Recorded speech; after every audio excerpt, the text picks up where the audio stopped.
Good afternoon, everyone. My name is Tom Hunter Pratt. I'm the multimedia specialist at the Institute of Child Nutrition.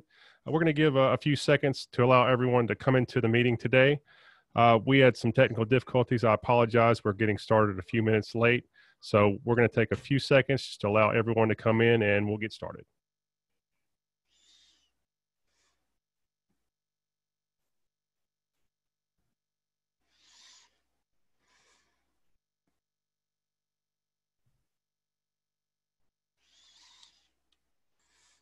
All right, Teresa, I'm turning it over to you.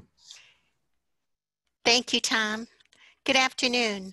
I'm Teresa Stretch, an Education and Training Specialist with the Institute of Child Nutrition, and I would like to welcome you to the School of Nutrition STAR webinar on strategies for selecting and utilizing USDA foods. During today's webinar, all attendees are muted. There will be time for questions following the last two speakers' presentations. If you have a question, please type it into the question box on your screen.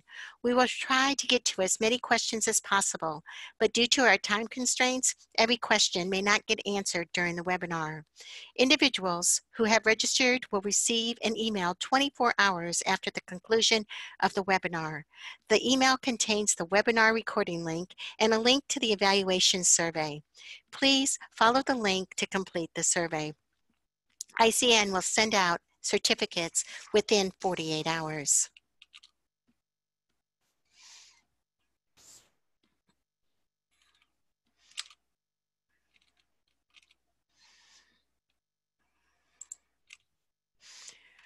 To assist in meeting the unique training, technical assistance, and professional development needs of school of nutrition professionals, ICN has launched the School of Nutrition STAR, Strategies, Trainings, Action Plans, and Resources initiative to assist school of nutrition professionals in developing goals and best practices to improve program administration and operations. The School of Nutrition STAR program offers a multitude of elements, including face-to-face workshops, virtual instructor-led trainings, webinars, and spotlight success stories. The Institute of Child Nutrition collaborated with USDA to host monthly STAR webinars. The STAR webinars offer training, real-life strategies on program implementation, and best practices to incorporate into action plans and our goals. Training topics, free resources, and educational materials are also highlighted to assist school of nutrition professionals with navigating through the enhanced responsibilities of school of nutrition operation. The Institute has created a website for all materials and resources specifically related to the webinars. You can find this information at https://theicn.org/star.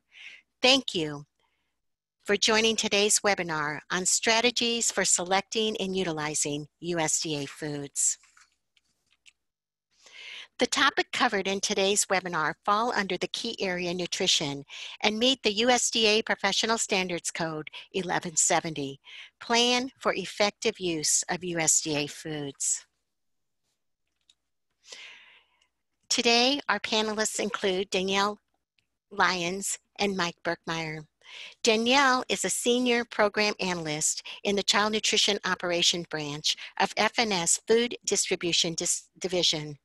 Her current responsibilities include managing program funding as well as running the grain, peanut, and oil programs. Before joining FNS, she spent over 7 years at the Agricultural Marketing Service, AMS, Commodity Procurement Division, bringing her knowledge of USDA foods, WBSCM, procurement, and all facets of USDA foods business partners. Danielle grew up in Pennsylvania, where she attended Penn State, earning a bachelor's degree in science. Mike Berkmeyer. Mike started at the Maryland State Department of Education as the processing specialist in 2005 and was promoted to his current position in 2007. Before joining Maryland, he was the purchasing manager for Maine's Paper and Food Service.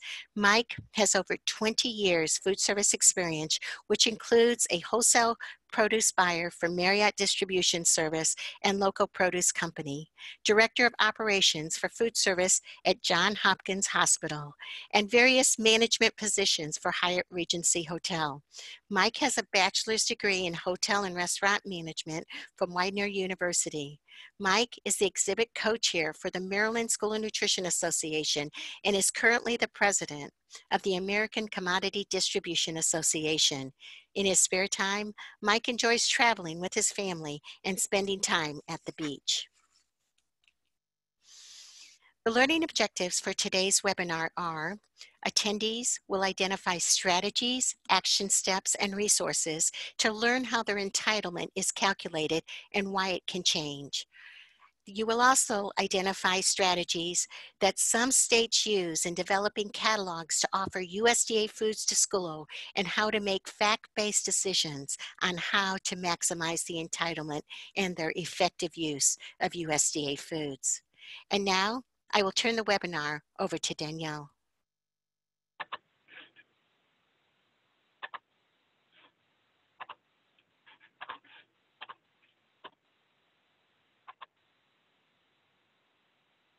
My screen here. Okay, thank you for that introduction. Let's get started with a quick overview of the topics I plan to cover today. First being our dual mission of the program between feeding kids and agriculture, then review the types of ordering options, followed by an entitlement high-level review, as Mike plans to get into the details on how entitlement calculations are made and the usage side of that. Lastly, reviewing some of the resource infographics, and of course, putting in a plug for the Serving Up USDA Foods photo contest. Our programs serve a dual mission. The National School Lunch Act of 1946 states, as a matter of national security and to safeguard the health and well-being of the nation's children and to expand the market with nutritious agricultural commodities, the school lunch program is established. The National School Lunch Act of 1946 addresses the issues of national security, malnutrition of children, and keeping agricultural markets stabilized, thus forever linking the school nutrition program with the USDA foods programs.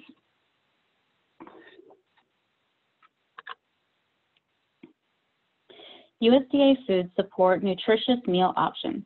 We offer over 200 products produced to USDA specifications. All products are 100% domestically produced and processed, and they're all commercially available.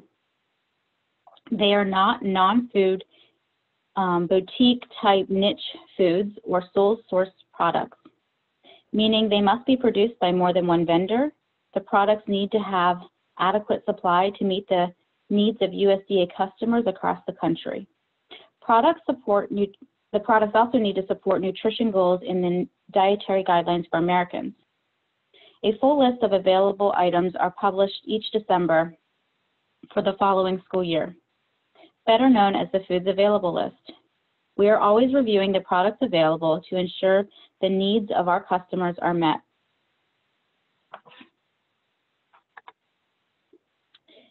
It was this past year that the appropriations bill included an increase in funding to support USDA foods purchases for the school breakfast program.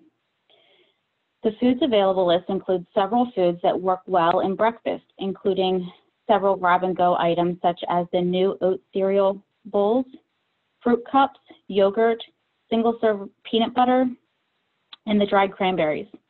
We also offer many items appropriate for hot breakfast, like eggs, pancakes, oats, and potatoes. The use of USDA foods in breakfast is encouraged. The picture shown on this slide is from a Florida district showcasing how they use USDA foods in breakfast.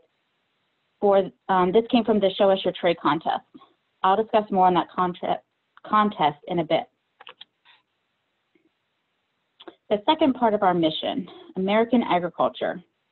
All foods that are purchased by USDA are from the American farmers, dairymen, ranchers, and fishermen to support nutrition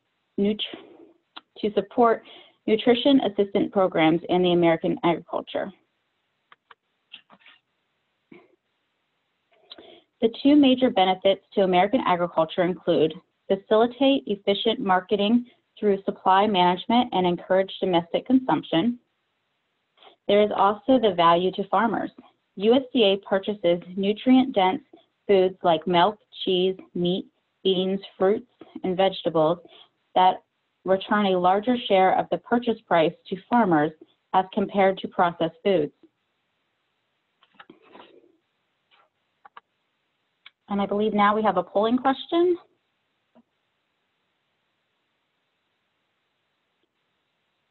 What USDA food ordering options are recently used in your program?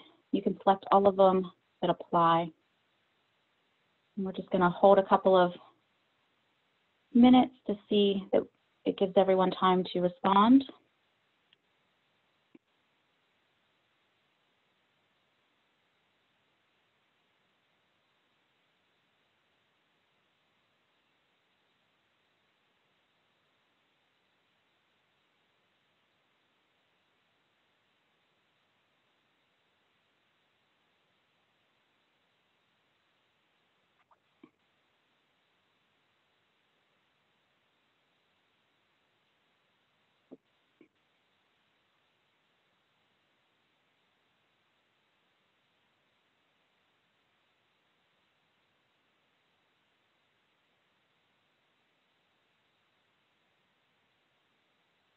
Okay. No surprise that the responses were from each category and varied quite well. It's almost an average for each of them. And if you selected you don't know or you're not sure, let me fill you in on some of the options. States and school districts can use their entitlement in 3 different ways. The options and their availability to school district is determined by the state agency. Direct delivery is formerly known as brown box, tends to be minimally processed and focus on basic food components that can be used by districts with a variety of different needs and food preferences. Bulk for processing is raw products or ingredients, for example, sweet potatoes, apples, chicken, that are sent to approved processors to make into finished end products for states or school districts. Currently, there are more than 40 bulk options available on the Foods Available list. For the USDA DoD Fresh Fruits and Vegetable Program, USDA partners with DoD to offer fresh produce to school districts. Fresh products are often limited due to typical state distribution processes. This option is a great alternative and an easy way to add additional fresh fruits and vegetables to your program.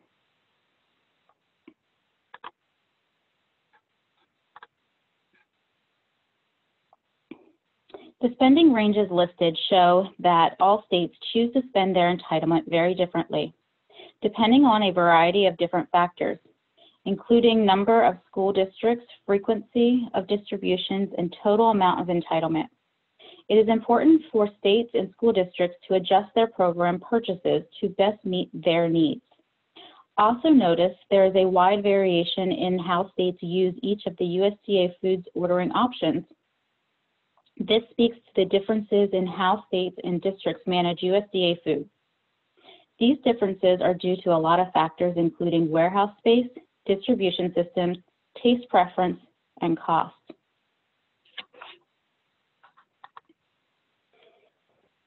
Since fiscal year 19 just ended, I am displaying the fiscal year 18 data on these charts that show a breakdown of the types of food by total dollars spent and total pounds purchased. These charts show that a large portion of the dollars spent and the pounds received are on fruit and vegetable products.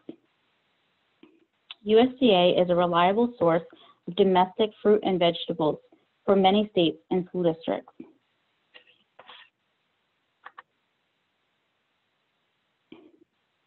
The goal is to have all states spend 95 to 100% of their entitlement each year. However, we want to make sure that the food is being used in the year that it is received. USDA works to ensure that states have access to the products that they want when they need them.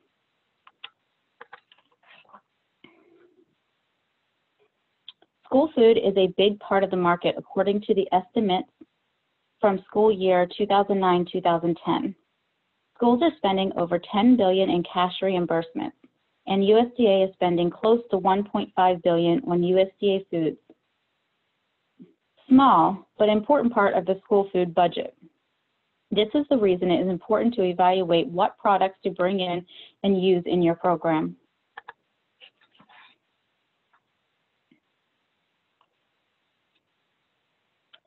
Think of USDA foods not only as physical products, but also as dollars. Take time each year to evaluate the options discussed previously as fiscal dollars to determine what foods will offset costs for your program. When managed effectively, it can impact your bottom line. Okay, moving into the infographics. Let's learn more about our programs using the newly released infographics that provided a summary of USDA foods and school purchases nationwide for school year 16-17. This particular one shows a breakdown of the ordering by food group, including percentages by pounds and by the entitlement spent. It also gives the average price per pound by food group. These infographics were released in February of this year and are available on the FNS website.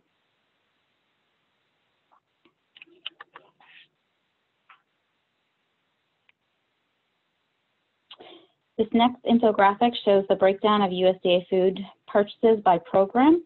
Remember that there are three: bulk for processing, direct delivery, and DoD fresh.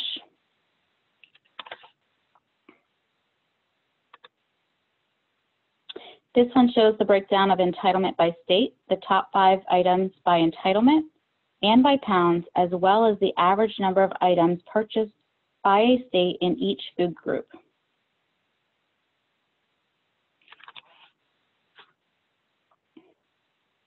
Lastly, the USDA DoD Fresh in Schools infographic shows a variety of information about the purchases through this program, such as the number of items purchased nationwide and the average number of items purchased by state. I went through these last few slides on infographics rather quickly. However, they are on the USDA website, and I encourage you to take time to review them. I personally have a copy of them up in my cubicle to remind me of the important work and the impact our programs have.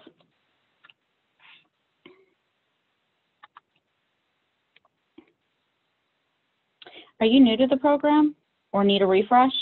All of our webinars are recorded and posted online, and that can be found at the link displayed on the screen.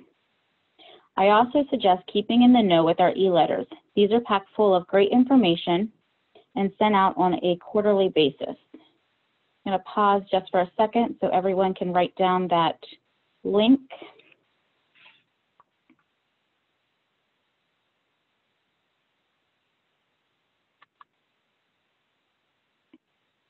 The USDA Foods Show Us Your Tray contest was created to highlight school districts creatively using USDA foods. The photo contest promotes USDA foods as a resource for schools to get 100% American-grown and processed foods to support American agriculture.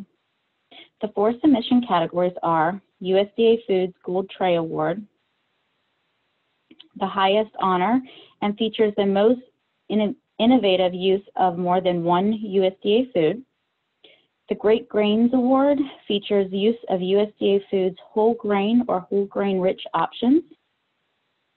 Protein Power Award features the use of USDA Foods animal or plant-based proteins. The Say Cheese Award features use of USDA Foods, cheese, and or yogurt. The winner of each category will receive a certificate of recognition and will be announced in a special edition of the USDA Foods e-letter, as well as on the FNS website. In addition to a certificate, the announcements, and bragging rights, FNS will use the winning photos for future FNS publications, resources, and presentations. Let's take a look at last year's winners. So this one was the Great Grains Award, and it featured 4 USDA foods.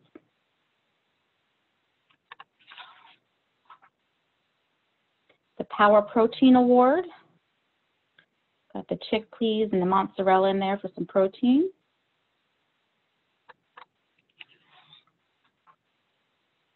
This is the Say Cheese award-winning tray.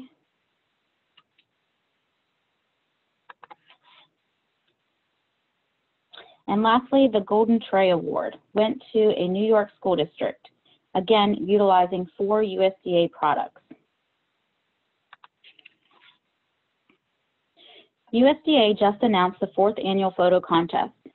The Show Us Your Tray contest might have a new name, but we still want to see how you're serving up USDA foods in your school meals.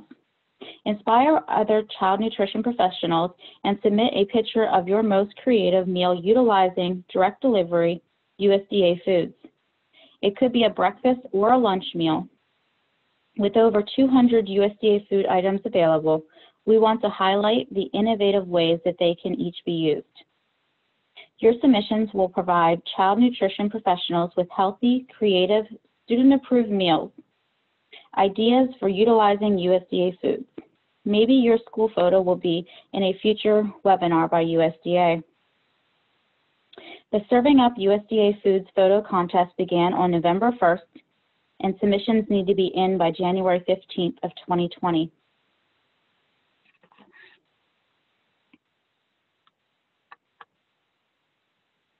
Okay, so now I'm going to look for some questions.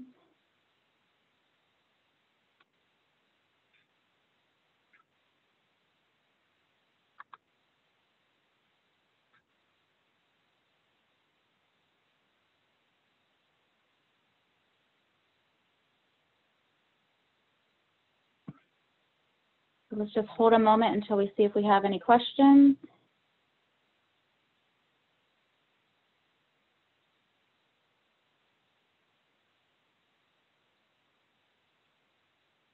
So a question came in, is it typical to have your state not be able to fulfill orders and then have the money swept?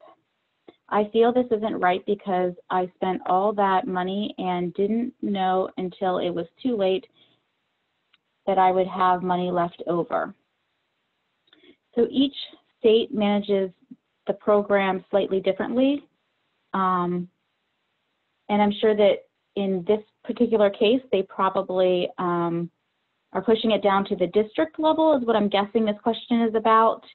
So I can't speak to every state and every state's practice, but that does not sound like it's typical to me. However, I'd be happy to review this further with the particular person who sent in the answer.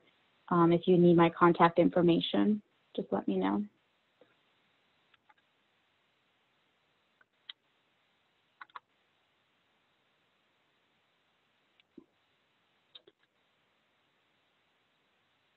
I don't see any more questions, so I'm going to turn it over to Mike.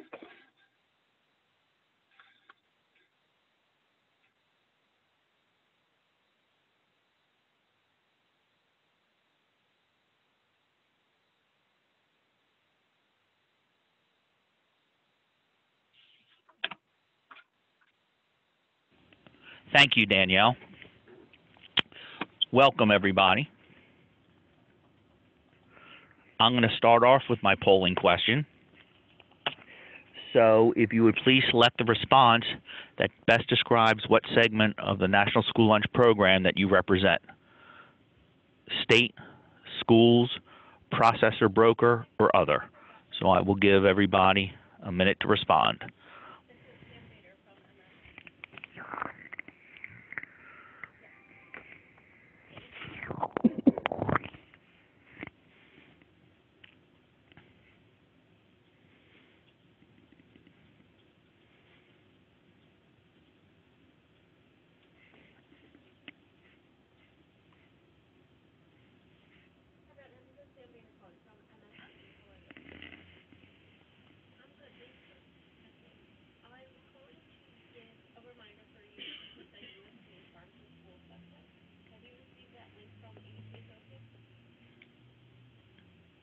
And we'll give the poll just a few more seconds.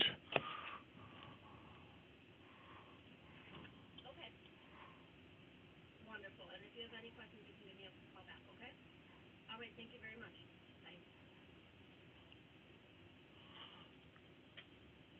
Okay, as we see, we're dominated by schools, so I appreciate everybody's participation.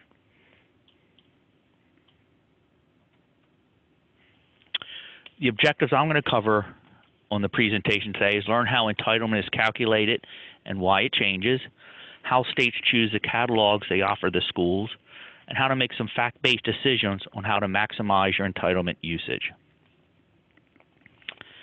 This is important because, as Danielle mentioned earlier, USDA foods represent up to a 20% reduction to schools in their food cost.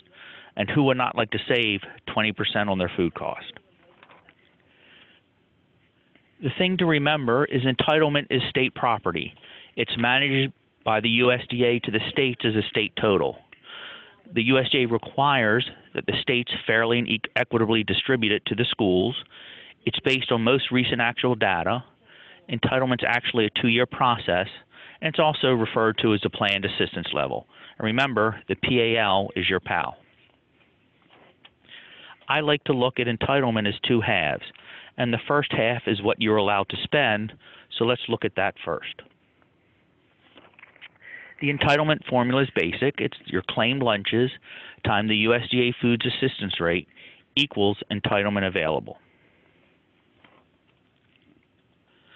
Claimed lunches are most recent actual data, and so we are now using school year 18 claimed lunches.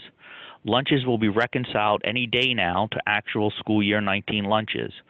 Once school year 19 entitlement is reconciled and closed, the school year 19 lunches will be used for school year 20 entitlement management and submitting requisitions for school year 21 USDA foods and initial school year 22 USDA foods. The USDA foods assistance rate is changed in July, and it is based on average pricing, most recent pricing, and the consumer price index.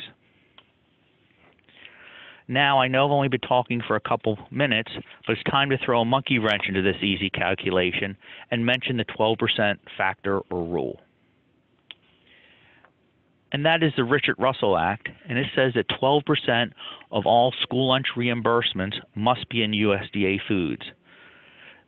This amount has been 4 to 14 cents in the last several years, and it's always added to the assistance rate. And the reason is, as Danielle mentioned earlier, the USDA Foods program is a dual-purpose program. Not only does it offer schools a savings on their food costs, but it guarantees domestic agriculture response that 12% of all reimbursements are on actual agriculture products. So the revised formula is claimed lunches times the USDA Foods assistance rate plus 12% equals the entitlement available. And like any good program, I'm going to throw a second monkey wrench into the formula, and that's estimates. When we requisition USDA foods in January to March, all these figures are estimates due to the timing. For example, in March, when we're ordering in March, we don't have actual school year 20 meals yet, so we have to use estimates of the school year 19 meals. Because we estimate, we have to reconcile when actual data is available. As I mentioned, the meals are reconciled in November. After meals are finalized, prior year reconciliation can occur. Prices change as often as weekly. As I also mentioned before, entitlement is a 2-year process. Let's look at what will happen when lunches are reconciled this year, sometime in November. Please pay attention, as following the years can be confusing. So any day now, the school year 19 lunches will be reconciled. And in this example, our lunches increased by 1,000. 1,000 lunches times the 34 rate means we're now $340 under entitlement than we were before. That gives us more money to spend. However, school year 19's over, there's nothing to spend it on for school year 19. So we're also in school year 20 now. We had the same lunch increase, and times the current rate of 36 cents, we now have $360 to spend, plus the carryover from school year 19 gives us a total of 700 were now under entitlement. And we have more to spend, and there's things to spend money on because we're in school year 20 and their catalogs are still open. The same thing happens when meals decrease. I used 1,000 lunches for easy math. In our state, we actually lost a little over 440,000 lunches, which makes for a loss of entitlement in school year 20 of almost $300,000. Now we'll look at the second half of entitlement and how your entitlement is charged for what USDA foods you've been requested.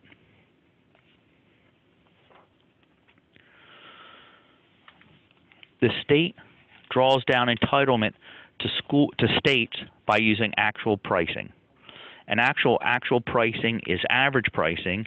Is at average pricing, the USDA takes the total dollars spent on a USDA food and divides it by the total pounds purchased for an average price. This ensures that the entire country pays the same price for the USDA foods during that buy. The USDA allows states to draw down entitlement to schools 3 different ways: with the actual pricing, November pricing, or market pricing. Please know your state's method of entitlement drawdown. If your state is using the November pricing, as you can see, there's a 30 to 40 cent variance in this method of entitlement drawdown. You could have less entitlement than you think because your entitlement's being charged $2.22 a pound, and the purchases are much higher than that. Check your entitlement balance regularly. As you can see, states using the actual pricing drawdown have variances as well, these being 50 to 60 cents per pound. Every state's goal is for everyone to be within 5% of their entitlement balance. Obviously, everyone wants to be over by 5%, but someone must be lower. It's not likely to match exactly, and once again, check your entitlement regularly. The USDA purchasing schedule, certain products are purchased monthly, some quarterly, and fruits and vegetables less frequently. Familiarize yourself with the USDA purchasing schedule, and cheese was just switched from monthly to quarterly.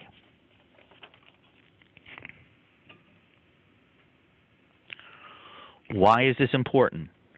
The frequency of price changes can affect your entitlement balance. The more often a USDA food is bought, the more often a price can change. Once an order leaves approved by SDA status and enters the purchasing process, states cannot change or cancel orders.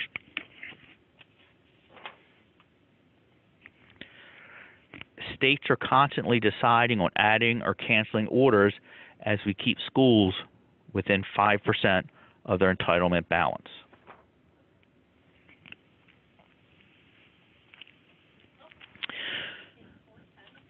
Now I'm going to talk about how states determine what USDA foods they offer to their schools. And it all starts with the USDA Foods Availability List. The school year 21 list will be available in December or January of this year. And it will be available on the USDA FNS website. And I know what you're all thinking. My state does not offer 200 USDA foods. And in reality, most states offer much less than 200. A shout out to North Carolina for offering the most. USDA requires the state to offer a request-driven USDA food catalog. I want to cover program requirements for a second, and the biggest program requirement that affects catalogs is the full truckload quantities on one USDA food. I believe you can have multiple pastas on a truck, but that's the only USDA food right now that you can combine trucks. But each truck can make 3 stops, and it's a minimum drop of 228 to 350 cases.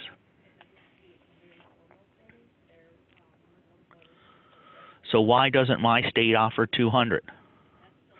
States get school requests in many ways, such as advisory councils, surveys, meeting feedback, are all used so states can develop catalogs based on school-based requests. Local preference vary nationwide. For example, in the Mid-Atlantic region, there's little demand for grits, whereas in the South, they order truckloads. Storage and distribution is the biggest reason due to cost and capacity. Many states are like mine, which do not have state warehouse and have to contract them where delivery costs can be $5 a case or higher. States like North Carolina, West Virginia, and Delaware have their own warehouses and trucks to deliver at little or no cost.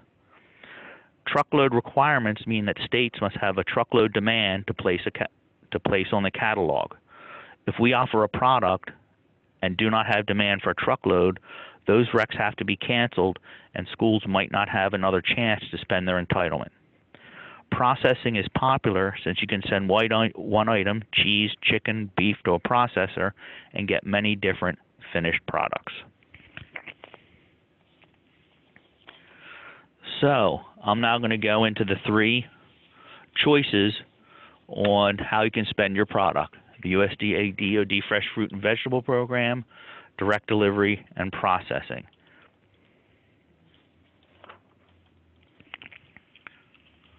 First, we will talk about the USDA DoD Fresh Fruit and Vegetable Program.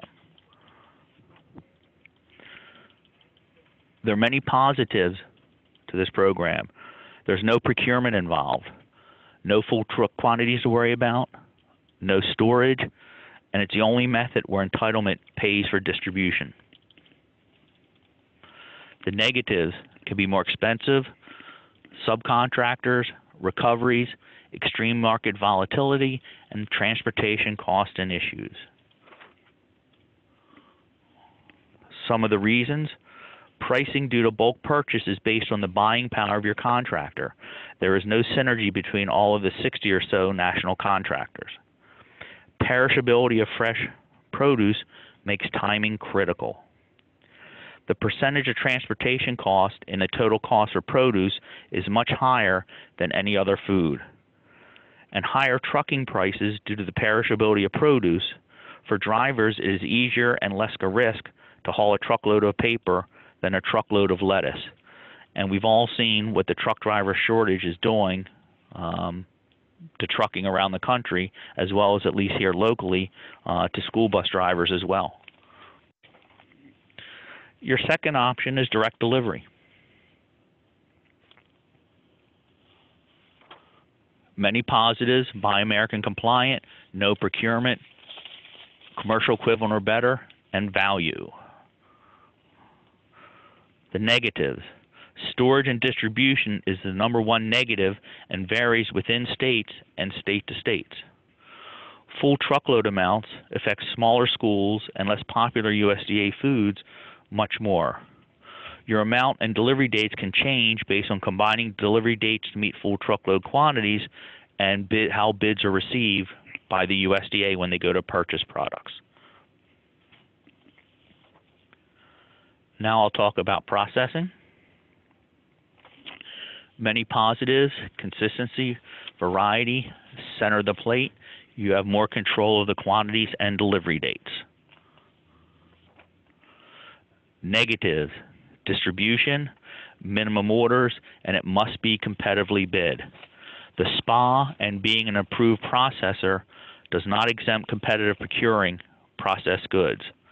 Processed goods can be combined on a regular bid with commercial and USDA pricing as you put it out to bid.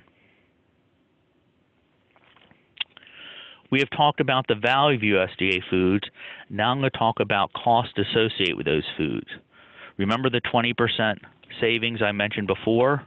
If your 20% savings is $20,000, it does not benefit you if it costs you $25,000 to save the $20,000.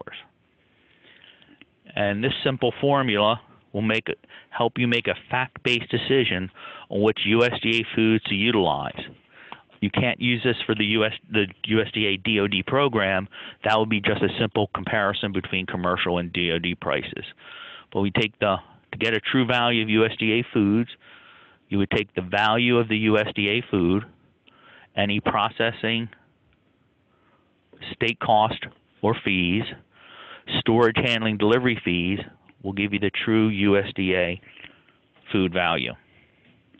And let's take a look how this works for a popular USDA food, the applesauce cups. So right now, the USDA Foods value is $16 per case, and the commercial is $24 a case. So right there, that looks like a great value. There's no state or processing fee for either. However, the USDA Foods at the state contract warehouse is going to cost you $5.21 per case delivery. There's no delivery fee into commercial because that's included in the $24 price. So now the USDA Food has a 25 cents total, where the commercial's still at $24. That's still a good deal. However, the state contract, the warehouse will charge you $5.25 per month storage. There's no storage fee for commercial. Now when you pay for storage for that USDA food, it doesn't become a good value. And now why would there be a storage fee? There's many reasons. None are good, but if you don't have a system to verify your USDA food or track your USDA food, lack of storage at schools force many schools to store it at the warehouse. And if the USDA has a late shipment and you get twice as much as you ordered in one delivery period, you can't use it all, so you might be forced to pay the higher value.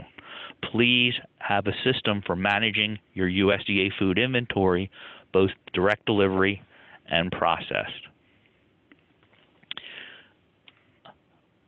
I know that doing this exercise is time consuming, but saving 25% in food cost value is not worth it if you're spending more writing checks for delivery, state fees, and storage.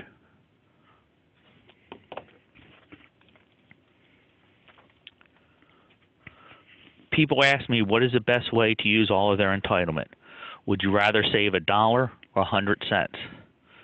And obviously it doesn't matter, but people kind of can't see the forest for the trees and worry about the big dollars, but it's just as important to save 100 cents on some of the cheaper items like flour, vegetables, fruit, as compared to center of the plate items. And also, like your retirement account, don't put all your eggs in one basket. Spread your entitlement over several food groups or methods. I know several schools around the country that decided they wanted to put all their money into DOD.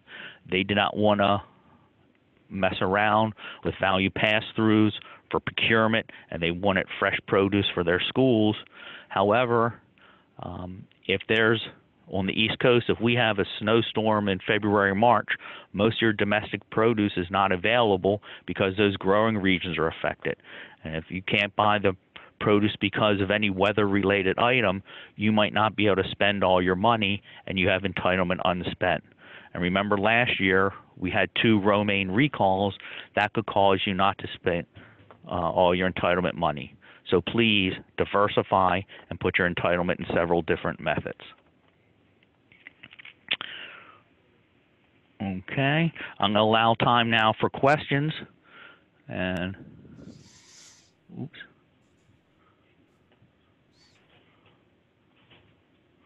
Let me see if we have any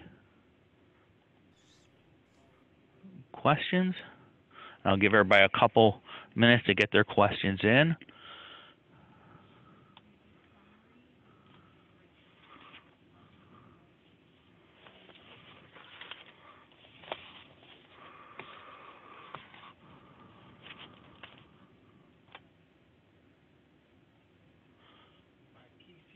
The first question is, can you clarify your language on direct processing? Is that the same as direct diversion? And yes, it is.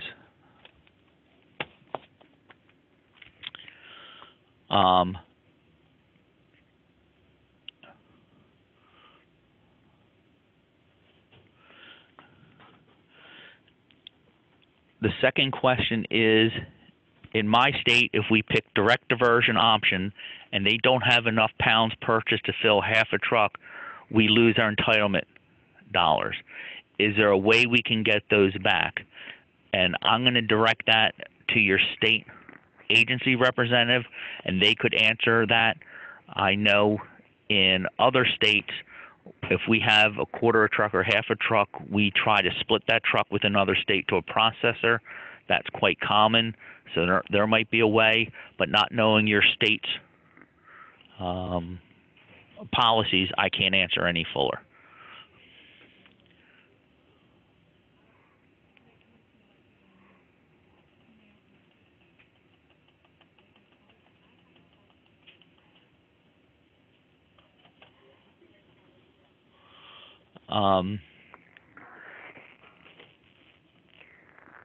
Where and when is the ACTA conference this year? The ACTA conference is from April 27th to April 30th in Seattle, Washington. Love to see everyone there. There's a question here. Where is the catalog located? The catalog for states is loaded in Web Supply, the official system and record for USDA foods, and then states distribute it to their schools many different ways, so I'm not sure how that's done in your state. For states that are rolled down in Web Supply, I believe there's 22. The catalog will be in Web Supply.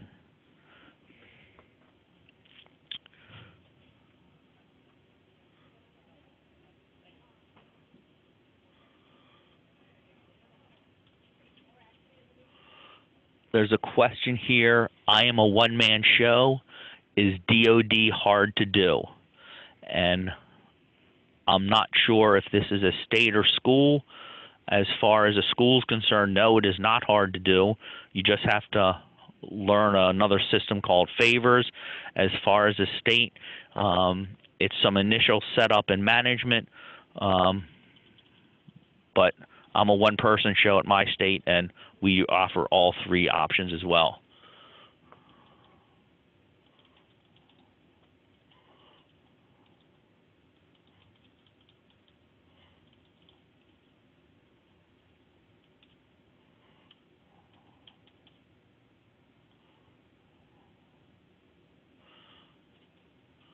There's a question here, do you have to do a percent or dollar amount between DOD and brown box?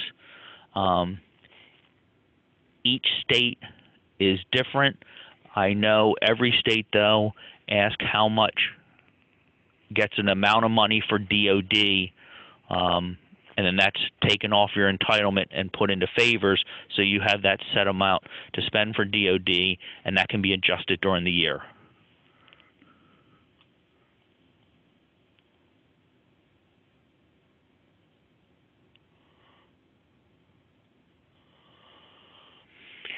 If I have money left about mid-year and do not see anything I can use on the unallocated list, can I move money mid-year to DOD? Or is that a state question? Yes, every state has their own policy. I would check with your state representative to use your money, because every state's goal is to have their schools spend all of their money.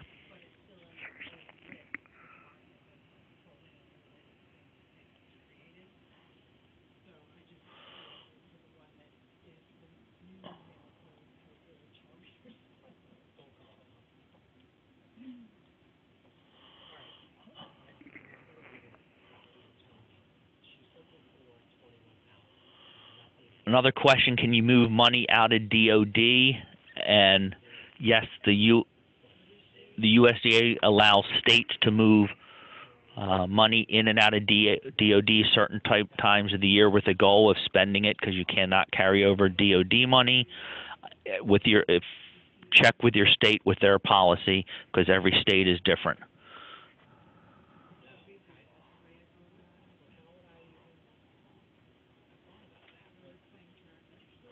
There's a question, can you name the conference again? And I'm assuming you're referring to the ACTA conference, the American Commodity Distribution Association conference, and that is in Seattle, Washington from April 27th to 30th, and information can be found on the ACTA website. Another question: what solutions do schools, states have when there's a lack of storage for direct distribution items? And I would suggest looking at things like the USDA DoD program where there's no storage, or using processing, the net off invoice method or rebate refund method where there's no storage involved. It's a commercial product through your current distributor, and there are two ways to avoid paying storage fees. And we have time for one or two more questions.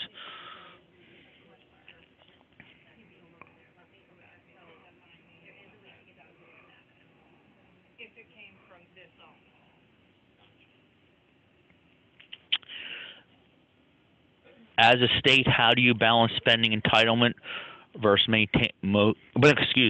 As a state, how do you balance spending entitlement versus maintaining 6 months on hand? And that's been a very tricky question for the last couple months. And since we had some excessive inventories in our state, in order to draw those down, we spent less on processing and more on direct delivery and USDA this year.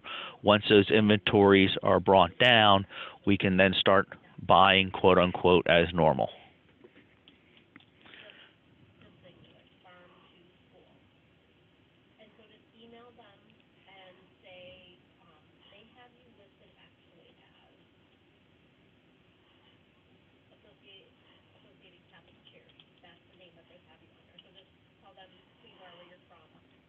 And unfortunately, we are running out of time for further questions, and I am now going to turn over the webinar to Teresa Stretch.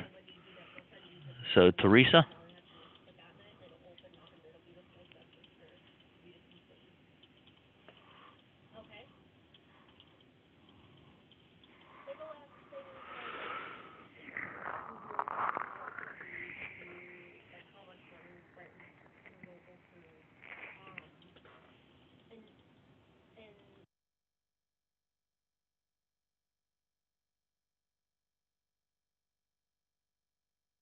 Of topics that will be up for our webinars next year, and we really look forward to all of you attending those webinars. ICN has launched its new Introduction to HACCP for School and Nutrition program, a course for the frontline staff that discusses the basic of HACCP principles, explains why it is important for school and nutrition staff to follow the School Food Safety Plan, and relates the knowledge back to the individual school or environment. ICN has also launched its new Basic Culinary Math series, starting with 2 new nutrition operation courses that focuses on decimal and whole numbers. The Basic Culinary Math series will include 5 other courses currently under development that will also cover topics of operations with fractions, measurements, conversions, scaling, and food costs. So please stay tuned for that. ICN has recently launched STAR webinars into the e-portal for those who are not able to attend the live training. The webinar recordings can now be accessed and watched at your own pace, in your own place. To access, click webinars in the catalogs, category box, and search what is available. The last 12 webinars are available to watch and receive a certificate of completion. Each month, the newest webinar will be added and the oldest will roll off. We're excited to offer another way to receive professional development to our users. Just a final reminder that today's webinar has been recorded and can be viewed on the ICN website. Please take a moment to complete the evaluation for this webinar. And after the end of the webinar, you will see a pop-up asking if you would like to be taken off our survey. Please click yes and take a moment to complete the survey. Thanks again to our speakers, Danielle Linens and Mike Berkmeyer. And this concludes today's webinar. Have a great day.